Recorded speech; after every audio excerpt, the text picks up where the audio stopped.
mengidentifikasi identitas keluarga. Dia mengenal nama ayah, nama ibu, nama adik, nama kakak. Identitas keluarga.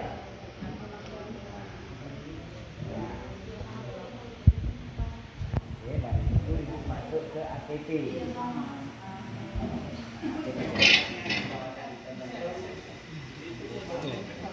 Mana ada foto?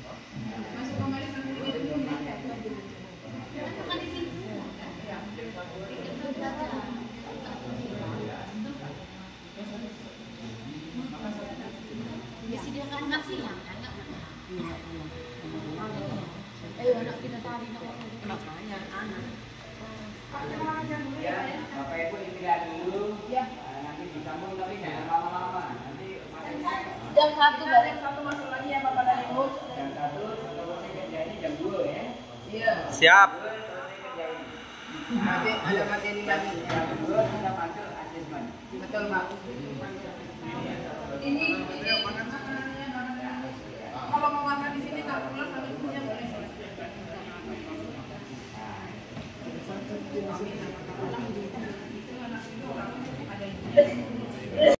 Di dalam kelompok kecil. Yang pertama, sebelum menentukan ATP, kami menganalisis CP-nya dulu, yaitu CP-nya pada akhir fase E, peserta didik menyimpulkan dan menunjukkan kesadaran sejarah penyiaran agama Buddha dengan membuktikan bahwa agama Buddha Indonesia yang beragam merupakan titik temu antara nilai-nilai agama Buddha dengan kearifan lokal dan meneladani perjuangan pelaku sejarah agama Buddha masa kontemporer melalui pertimbangan sikap dalam berperan mengembangkan agama Buddha dan bangsa. Kemudian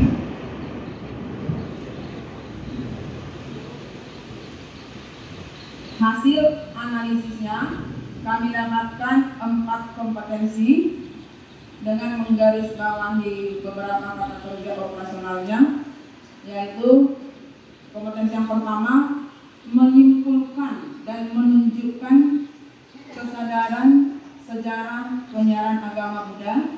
Yang kedua, membuktikan bahwa agama Buddha Indonesia yang beragam merupakan titik temu antara nilai-nilai agama Buddha dengan kearifan lokal. Kompetensi yang ketiga, meneladani perjuangan pelaku sejarah agama Buddha. Dan yang keempat, kompetensi yang kita dapatkan adalah mengembangkan agama Buddha dan bangsa. Mohon nanti bimbingannya. Kalau ada kekurangan, kebawahnya lagi Pak. Ini baru kompetensi yang kita dapatkan dari CP. Kemudian konten yang kita temukan adalah yang pertama sejarah penyiaran agama Buddha. Yang kedua, agama Buddha Indonesia yang beragam merupakan titik temu antara nilai-nilai agama Buddha dengan kearifan lokal. Yang ketiga, sejarah agama Buddha kontemporer, dan yang keempat, agama Buddha dan bangsa. Setelah ditemukan kompetensi dan konten, kemudian kita susun ATP-nya.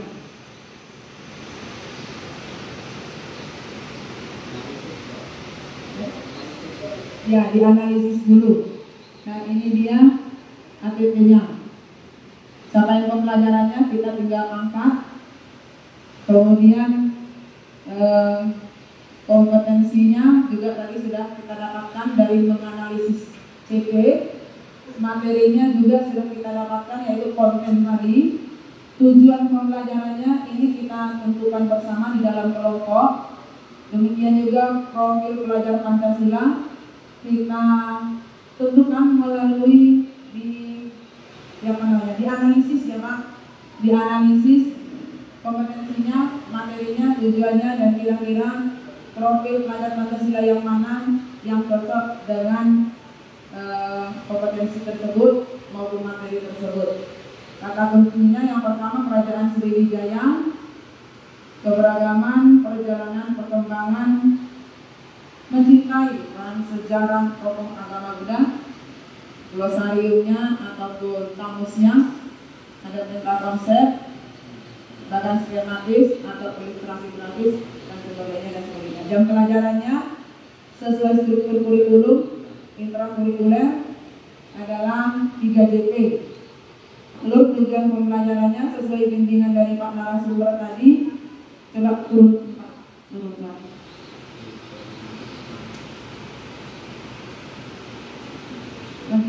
sampai satu angka-angka di bawah di kolom ATP antum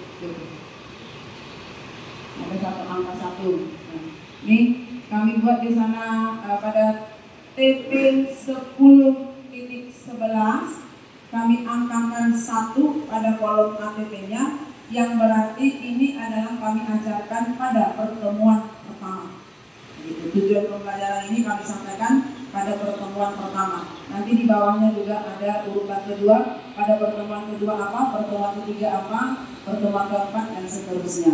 Demikian Bapak dan Ibu, terima kasih. Nama budaya.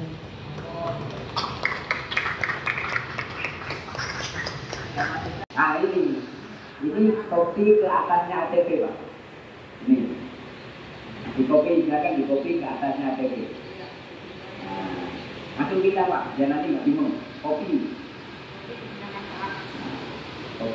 letakkan di atasnya ATP. Analisis, mulai dari analisis capaian, analisis. Ya. Kalau di bawah analisis CP tadi Pak.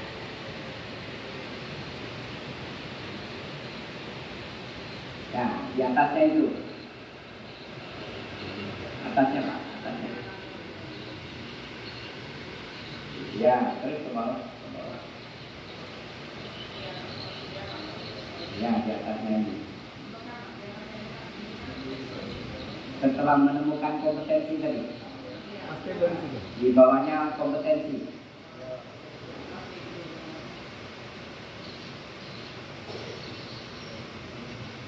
Oke, ada lagi masukan? Sampaikan. Di atas tadi elemennya apa? Sebelum ke analisis kompetensi Pak. Terus. Lagi turun. Mana tadi yang ditemukan ada 4 kompetensi tadi? Oh, dipisah-pisah ya. Kalau dapat satu lembar. Nah, tinggal mengembangkan elemen berikutnya di bawahnya. Gitu ya. Ini baru elemen sejarah. Nah, berikutnya elemen kedua dengan elemen ketiga disambung terus. Nah, itu sudah jadi ATP 1 paket. Nah. Ya, itu untuk 1 tahun. 1 tahun. Kalau SMP 3 tahun. Kalau SMP. Kalau SMA kelas 10 1 tahun. Kelas 11 12 2 tahun. SD 1 tahun kelas 1, 1 tahun kelas 2.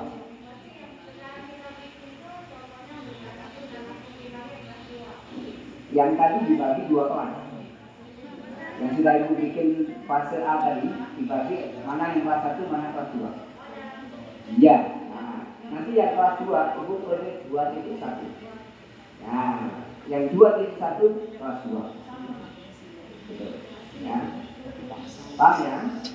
Kelas 3, kelas 4 setelah tersusun dibagi 2. Mana materi kelas 3, mana materi kelas 4. Bedanya nanti yang kelas 3 3.1, yang kelas 4 4.1. 1.1 untuk kelas 1. Ya kalau dia untuk kelas 2. Bagian yang rata. Materi itu bagi rata kelas 1, kelas 2. Kita bebas menentukan mana materi di kelas 1, mana materi di kelas 2. Yang penting 1 tahun tuntas. Nah, gitu intinya. Tidak terikat, ini harus semester 1, ini harus kelas 1, enggak. Ya, silakan dibagi rata, tapi sesuai dengan tingkat kesulitannya. Jangan nanti yang kelas 2 malah dikasih yang mudah, yang kelas 1 sulit, kembali kita. Nah, kita yang memahami.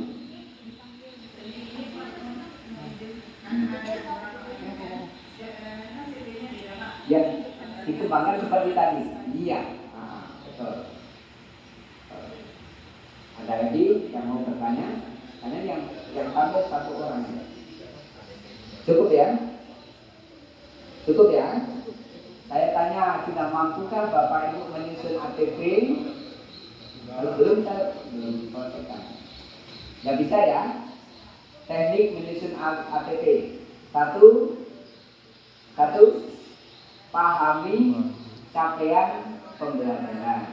Kemudian langkah kedua, setelah memahami CP, tentukan kompetensi dan konten. Ketiga, buatlah analisis CP, baru menyusun ATP. Itu langkah-langkah. Kalau itu sudah dipahami Bapak Ibu, gampang. Ya. Menyandingkan. Ya, boleh. Supaya terbantu, Bapak Ibu boleh melihat buku. Buku tadi saya sudah bagi sama Pak Tri, tinggal minta aja. Ya. Misalnya, wah saya kesulitan ini, mau menentukan materinya, sandingkan dengan buku paket. Ya, jangan memaksakan kalau di buku paket nggak ada, jangan dipaksakan ada. Sandingkan. Nah, jadi kemungkinan judul tidak sama, tapi materinya sama bisa jadi. Kan judul kadang-kadang berbeda, tapi materinya sama, tidak masalah. Boleh menyandingkan dengan judul. Ya. Ini capaian pembelajaran. Ya, langkah kedua, tentukan kompetensi yang akan dikuasai siswa. Tentukan kompetensi yang akan dikuasai siswa dan kontennya. Konten itu materi esensialnya. Ada. Nah, langkah ketiganya buat analisis capaian pembelajaran. Analisis capaian pembelajaran. Formatnya elemen, kompetensi, materi esensial, elemen, kompetensi, materi esensial, TP, tujuan pembelajaran.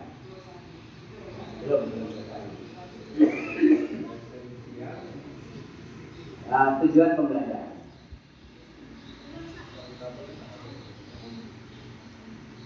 Langkah keempat, menyusun ATP. Menyusun ATP. Elemen, kompetensi, materi esensial, tujuan pembelajaran, tinggal copy di ATP.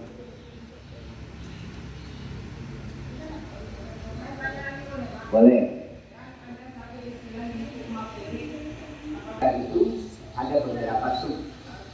Nah, kalau dulu tema ada subtema, pokok bahasan ada sub pokok bahasan. Nah, beberapa pokok bahasan itu satu lingkup. Nah, itu satu lingkup materi. Nanti ada materi lain, ada lingkup materi kedua, lingkup materi ketiga. Ya, nanti memang scroll terus itu untuk mendapatkan. Permendikbud nomor 56. Oke, ada lagi? 2020. Cukup ya? Baik, kalau sudah cukup, terima kasih Bu Damai dan tim telah mempresentasikan, sudah bagus. Saya sudah melihat Ibu Bapak bisa menyusun alur tujuan pembelajaran. Saya yakin Bapak Ibu ikut workshop, ikut webinar, seminar, tak pernah diajari yang kayak gitu. Nah, betul, Pak. Beruntungan Bapak Ibu bisa menyusun tata caranya dari mana. Nah, saya sendiri selama di sekolah penggerak tak pernah diajari sumbernya. Cuma saya menanya sendiri, bagaimana sih orang bisa menyusun itu? Ya, anak ini kemampuannya low, anak ini middle, anak ini high. Itu awalnya tes formatif awal pembelajaran. Ya, formatif setelah dilakukan di awal pembelajaran ada proses pembelajaran. Bapak Ibu mengajar selesai satu tema atau selesai satu pokok bahasan. Bapak Ibu ambil evaluasi penilaian, ambil nilainya. Ternyata nilainya bagus, Artinya kemampuan belajar siswa ada, Bapak Ibu mengajarnya berhasil. Ketika diuji nilainya anak itu tidak bagus, maka untuk merefleksi kita, sejauh mana kita mengajar, apakah sudah baik, apa belum. Jadi formatif ini tujuannya bukan untuk mengambil nilai, tetapi untuk memenuhi kebutuhan belajar siswa dan kemajuan belajar siswa. Ini camkan dulu ya, formatif tidak dijadikan sebagai pertimbangan nilai rapot. Ingat itu. Ya, formatif tidak dijadikan pertimbangan nilai rapot. Nilai rapot itu yang dijadikan pertimbangan adalah sumatif, penilaian hasil belajar. Oke, paham ya? Jadi nanti Bapak Ibu mengeluh formatif. Nanti di akhir semester jangan Bapak Ibu jadikan pertimbangan nilai rapot. Abaikan untuk nilai rapot, tetapi untuk mengoreksi kita mengajarnya tidak berhasil belum, anaknya sudah ada kemajuan belum, begitu. Oke? Nah, ini kira-kira kalau saya bedakan perbedaan antara asesmen formatif dan sumatif dari segi tujuan. Dari segi tujuan, asesmen formatif adalah untuk meningkatkan mutu belajar. Itu tujuan utamanya. Bukan mengambil nilai. Untuk meningkatkan mutu belajar. Kalau asesmen sumatif, mengetahui hasil belajar. Nah, ini baru ambil nilai. Oke? Dari segi kaitan dengan nilai. Itu, ya. Dari segi kaitan dengan nilai, asesmen formatif tidak sebagai pertimbangan nilai rapor. Dari segi kaitannya dengan nilai, asesmen sumatif sebagai pertimbangan nilai rapor. Ingat ya, formatif tidak jadi pertimbangan nilai rapor. Sumatif yang jadi pertimbangan nilai rapor. Waktu pelaksanaannya formatif di awal atau dalam proses pembelajaran. Kalau sumatif di akhir pembelajaran. Akhir pembelajaran yang dimaksud bisa beberapa sub pokok bahasan Bapak Ibu uji, evaluasi, ambil nilai. Bisa juga karena materinya padat, maka dibagi dua. Misalnya ada 4 materi. Sumatif dulu yang 2 sub materi ini karena padat, boleh. Nanti 2 lagi sub lagi, boleh. Ya, itu kalau materinya padat. Kalau tidak padat, pokok bahasan 1, sub pokok bahasannya 4, 1 kali selesai ujian, evaluasi, boleh. Begitu, ya. Tanya Pak. Ya. Untuk formatif tadi kan diberikan di awal proses pembelajaran. Ya. Maksudnya di awal ini apakah seperti pretest? Bukan. Di awal itu artinya sebelum Bapak Ibu mengajar tes awal tadi, tes diagnosis. Untuk mengetahui anak ini kemampuannya di mana. Dia materi ini dia nanti sedang, rendah atau tinggi. Nah. Jadi bentuknya tanya jawab atau tertulis? Tertulis. Buat 10 soal. Ya. Baterainya low. Baterainya low ya.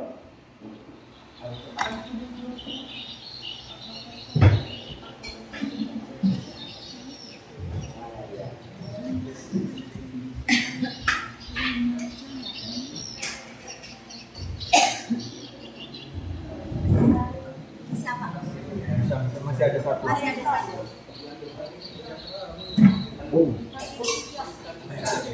Tapi 3.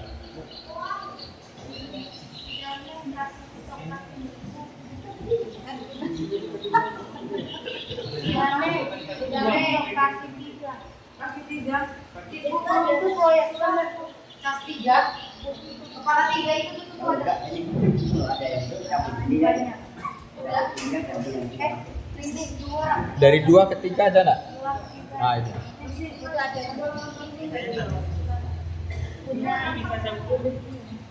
Bisa cabut. Sambungkan dari samping.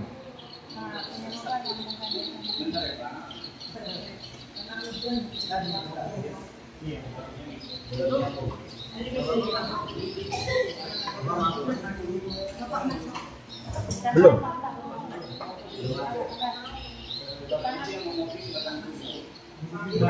Segitiganya tuh.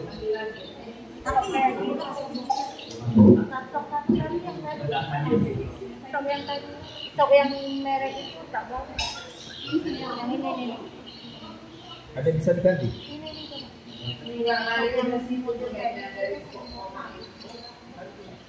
Nanti punya bapak kalau yang di tengah.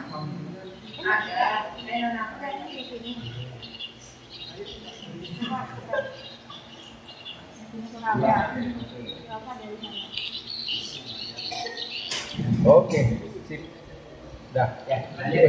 Yang lagi.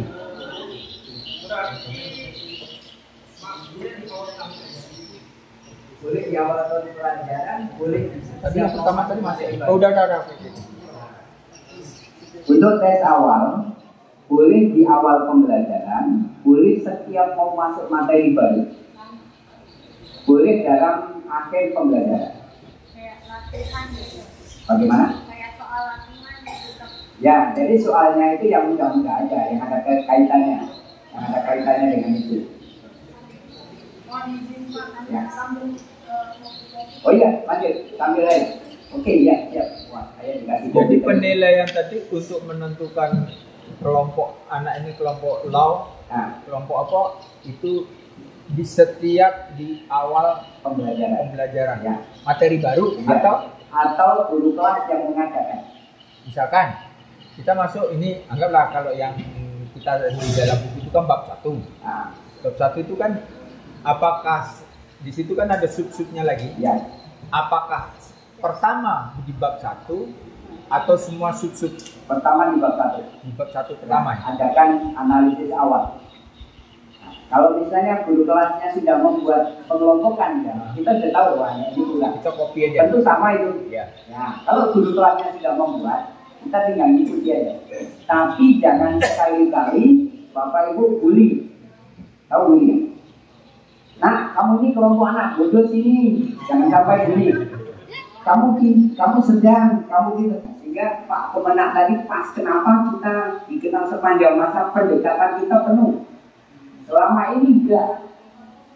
Nah, selama ini yang bodoh itu tetap harus pintar mencapai KKM. Nah, jadi kita nggak pakai KKM lagi. Agama Buddha KKM 75, siapa nggak 75 tak tuntas, tak boleh sekarang. Nah, sekarang dipakai KKPB, kriteria ketercapaian tujuan pembelajaran. Artinya sama-sama mencapai tujuan pembelajaran, tapi anak yang low itu nilainya berbeda dengan yang high, yang middle. Gitu. Ya. Ya, makanya nggak ada KKM. Ya, itulah bedanya pembelajaran paradigma baru. Jadi nanti saya kasih contoh begini. Bapak Ibu menyuruh memberi tugas kepada siswa. Nanti nampak di modul ajarnya, Bapak Ibu harus nampak di modul ajarnya. Mana diferensinya di mana? Nah, contohnya begini. Tagihan Bapak Ibu misalnya siswa atau jelaskan menurut pendapatmu tentang sejarah perkembangan agama Buddha di masa kerajaan Majapahit. Kan anak-anak suruh menjelaskan. Tentu yang model kurikulum 2013 anak-anak menulis sepanjang sejarah itu. Di kurikulum baru anak boleh menulis, anak boleh cerita, anak boleh menggunakan dia syuting video sendiri. Karena malu di depan gurunya, dia syuting video sendiri. Perkembangan agama Buddha di masa kita lihat video dia. Nah, jadi boleh secara tulis, boleh lisan, boleh video. Boleh menceritakan gambar. Dia gambar kerajaan Majapahit, dia cerita boleh. Itu namanya sesuai kebutuhan belajar siswa. Anak yang pintar mungkin cukup dengan menulis panjang-panjang, dia bisa. Ada anak yang malas menulis, kamu bisa menjelaskan, bisa Pak dengan cerita? Boleh. Pak, saya nak cerita malu, saya bikin aja nanti konten pakai video Pak, nanti saya pilih tuh ya Bapak. Boleh. Itu di zaman sekarang. Itu sesuai dengan kebutuhan siswa.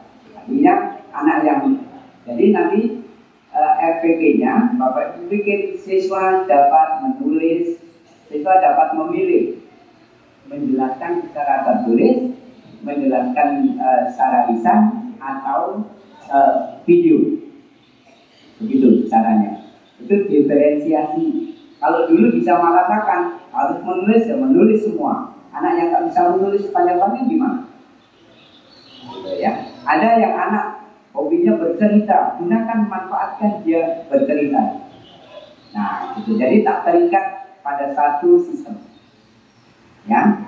Nah, itu diferensiasi. Itulah gunanya pembelajaran sesuai dengan kebutuhan siswa. Nah, kalau ini terjadi, maka Bapak Ibu sebagai guru akan dikenal sepanjang masa sesuai dengan keinginan Pak Pemenang. Kalau dulu kenapa tak kenal? Ya, benci anak itu dengan kita.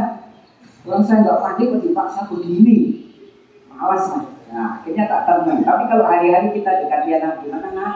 Gimana sisanya? Apa yang dibantu? Itu dia akan bertanya. Gitu. Ada lagi? Pembelajarannya kalau kita karena sedang penilaian. Ini 5 prinsip asesmennya. Ya. Tidak usah panjang-panjang ini asesmennya ya. Nanti ini Bapak Ibu bisa baca. Saya mau ke intinya saja karena waktunya. Kemarin di Karimun saya 3 hari Bapak Ibu untuk menyampaikan ini.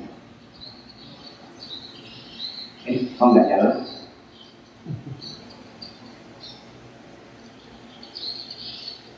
Habis pada.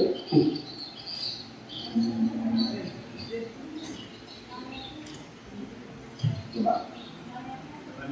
Enso dulu, Enso.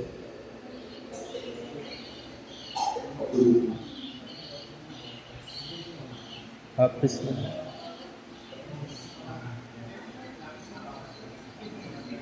Di situ putih. Mana? Ulangi Pak mungkin. Ya, terus ke bawah.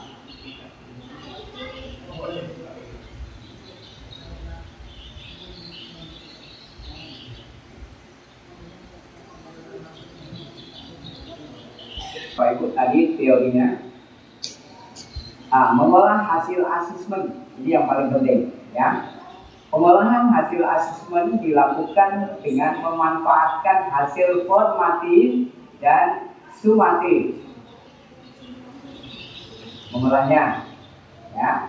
Terdapat 2 jenis data, yaitu data hasil yang berupa angka itu kuantitatif, serta data hasil asesmen yang berupa narasi kualitatif. Tujuannya adalah memperoleh informasi hasil belajar yang telah dicapai oleh peserta didik dalam kurun waktu tertentu. Jadi nanti Bapak Ibu baca aja. Ya. Saya langsung ke sini. Ada 3 alternatif Bapak Ibu. Nanti mana yang menurut Bapak Ibu enak dipakai, pilih salah satu. Alternatif 1. Mengolah seluruh data formatif dan sumatif untuk dijadikan nilai rapor. Seluruh hasil asesmen formatif dan sumatif berupa angka diolah menjadi nilai akhir. Jadi nanti ini alternatif 1 ini penilaiannya semua berupa angka. Alternatif yang kedua, mengolah seluruh data formatif dan sumatif untuk dijadikan nilai rapor. Hasil formatif berupa angka dan hasil sumatif diolah menjadi nilai akhir. Data berupa narasi kualitatif digunakan sebagai pertimbangan deskripsi capaian kompetensi dalam rapor. Itu alternatif kedua. Nanti ada contohnya. Alternatif ketiga, mengolah seluruh data formatif dan sumatif untuk dijadikan nilai rapor. Hasil asesmen sumatif diolah menjadi nilai rapor. Jadi ini hasil yang ketiga ini sumatif saja yang diolah. Ya. Hasil asesmen formatif digunakan sebagai pertimbangan deskripsi capaian kompetensi nilai rapor. Ini alternatif 1. Format mengambil nilai alternatif 1. Ya. Misalnya ini alternatif 1 ya Bapak Ibu. Nama siswanya Saja, Sila, Bakti, Panya misalnya. Ini kebetulan anak saya nomor 4 namanya Panya. Mana yang ingat aja waktu itu. Ya, ini contoh ya. Nah, Bapak Ibu mengambil nilai formatif materi 1, materi 2, materi 3, materi 4 dan seterusnya. Ambillah nilai TP-nya. Kan tadi Bapak Ibu sudah membuat TP itu. Nah, TP itu Bapak Ibu kumpulkan nilainya. TP1 berapa nilainya, TP2 berapa nilainya, TP3 berapa nilainya, TP4 berapa nilainya, sesuai ada berapa materi. Kalau ada 5 materi, ini Bapak Ibu bikin materi 1, materi 2, materi 3, materi 4, materi 5. Itu. Paham nggak? Nah, kalau materinya ada 5, Bapak Ibu bikin materi formatif, materi 1, materi 2, materi 3, materi 4. Nah, itu baru di formatif ini di rata-rata. Wah, kalau misalnya TP-nya ada 20 penilaian, di rata-rata setelah 20 itu. Nah, di rata-rata menjadi nilai F. Nilai F itu nilai formatif. Saja TP1 82, TP2 88, TP3 79, TP4 86. Di rata-rata menjadi 83,75. Oke. Nah, kemudian di sini ada setelah rata-rata TP hariannya, sumatif lingkup materi.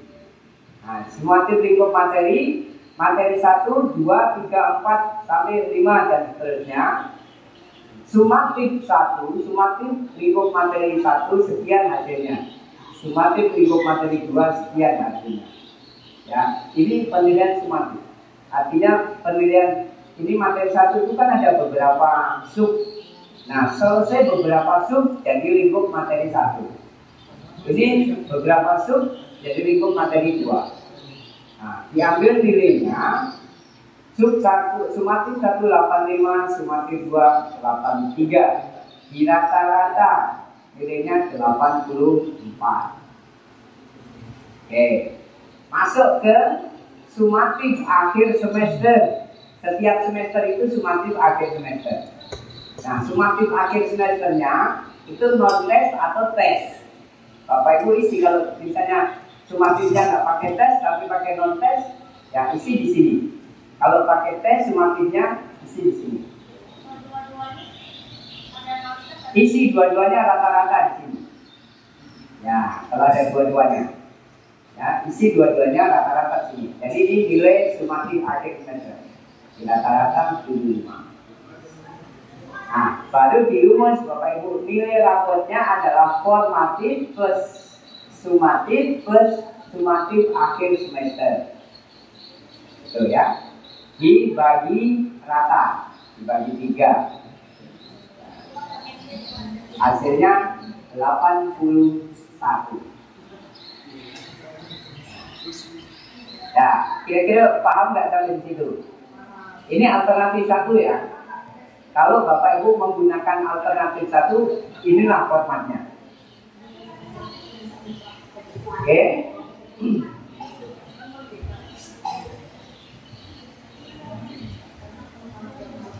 Ini artinya nilai formatifnya TP-TP-nya ini dihitung. Ya. Ini ditambah ini bagi 3. Nah, ini Bapak Ibu, yang saya birukan ini data formatif pada setiap tujuan pembelajaran. Ya, tujuan pembelajaran artinya selain diambil nilainya juga untuk memperbaiki kinerja kita. Yang ini data sumatif pada akhir lingkup materi. Yang sini nilai rapot diperoleh dari nilai akhir formatif, sumatif lingkup materi, dan sumatif akhir semester. Jelas ya?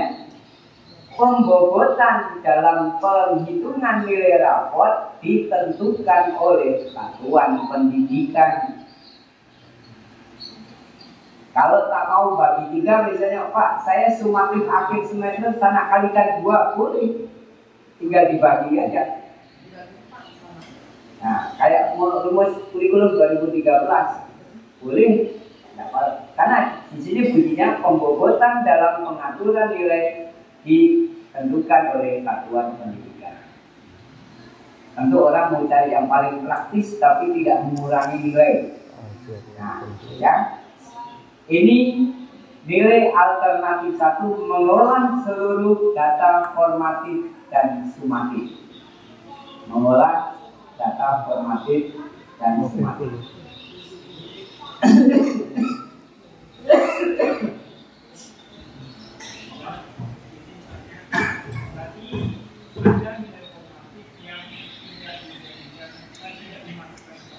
Ya. Pinjam mati? Ya, artinya nanti masuk ke poin berikutnya. Ini kalau selain Bapak Ibu mengambil untuk mengoreksi, bisa juga diambil nilainya. Nilai angka tetap diambil, tapi jangan itu dijadikan patokan baku. Kalau untuk angka layak, cakap, mahir, gitu ya. Misalnya Ananda Marsudi berkembang dalam pengetahuan sejarah agama Buddha dan perlu bantuan dalam keberagaman beragama. Jadi berkembang itu saya masih tingkat cukup, itu masih rendah. Berkembang itu yang rendah. Berkembang, layak, cakap, mahir. Ya, kompetensinya, deskripsi apa? Deskripsi kompetensi anaknya. Ya, berkembang, layak, cakap, mahir. Itu urut-urutannya. Ya.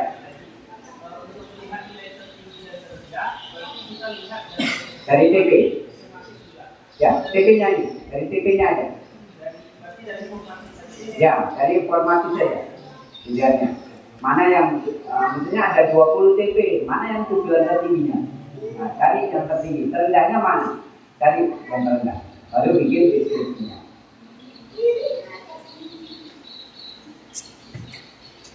Oke? Untuk alternatif 1 sudah oke? Nanti Bapak Ibu pilih mana yang paling enak. Pilih mana yang paling mudah. Oke, kita masuk alternatif kedua. Oh ya. Ya.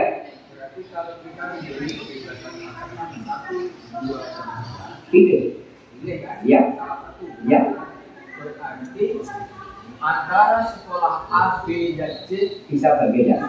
Bisa berbeda.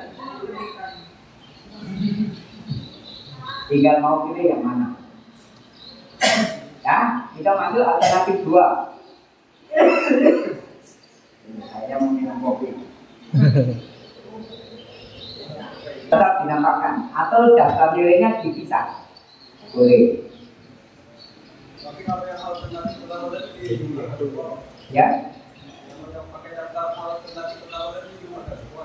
dipakai semua. Ya. Ya, kalau Bapak Ibu adil pakai aja semua alternatif 1.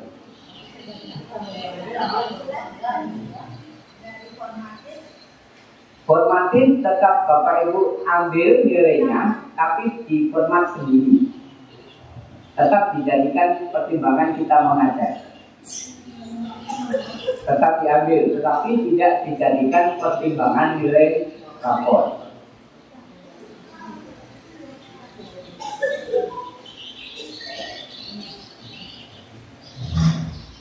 Ya, nah ini Ini data kuantitatif, kualitatif, sumatif, nilai rapot diperoleh dari formatif, sumatif, lingkup materi, dan sama seperti atas.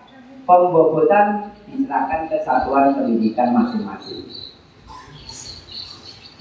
Nah, nilai alternatif 2 maksudnya, alternatif 2 ini mengolah beberapa hasil formatif berupa angka dan sumatif untuk dijadikan nilai rapor. Untuk tujuan pembelajaran yang dinilai secara kualitatif, ini nanti akan dijadikan untuk deskripsi di lembar raportnya. Nah, ini keterangannya tadi ya. Nah, ada yang saya kasih blok merah ini kualitatif tadi. Deskripsinya dibuat di sini. Nah, ini tertingginya, ini terendahnya. Buat deskripsi tujuan pembelajaran nilai tertinggi, ya, nilai tertinggi. Kemudian ini yang terendahnya, ceritakan.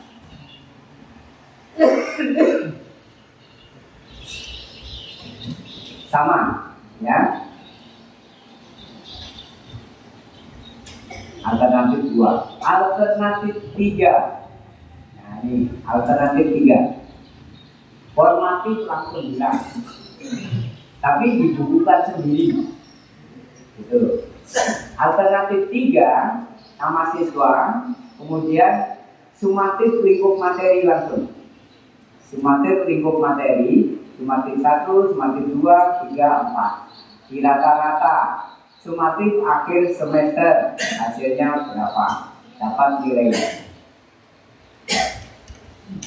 Nah, ini ya data sumatif pada akhir lingkup materi. Ya, nilai rapot diperoleh dari nilai akhir sumatif lingkup materi dan sumatif akhir materi atau semester. Catatan data hasil asesmen formatif dibuat secara terpisah dari rekapitulasi ini.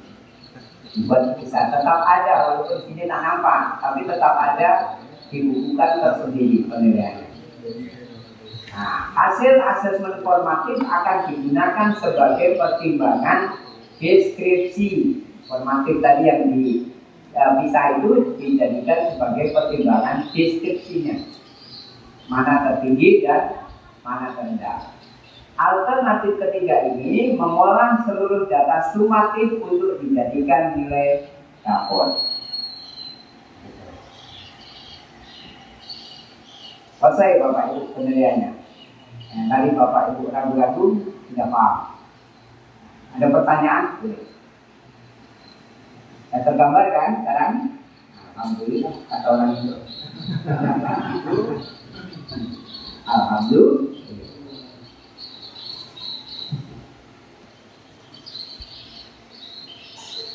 Nah kan kalau ada pertanyaan, nggak susah kan? Nggak susah, malah kemarin yang susah penilaiannya. Nah, kalau sekolah saya ngambil alternatif 1. Nah, Bapak Ibu terserah nak ngambil alternatif mana. Sekarang kalau saya punya sudah pakai aplikasi. Nah, saya kasih contoh ini, aplikasi rapor.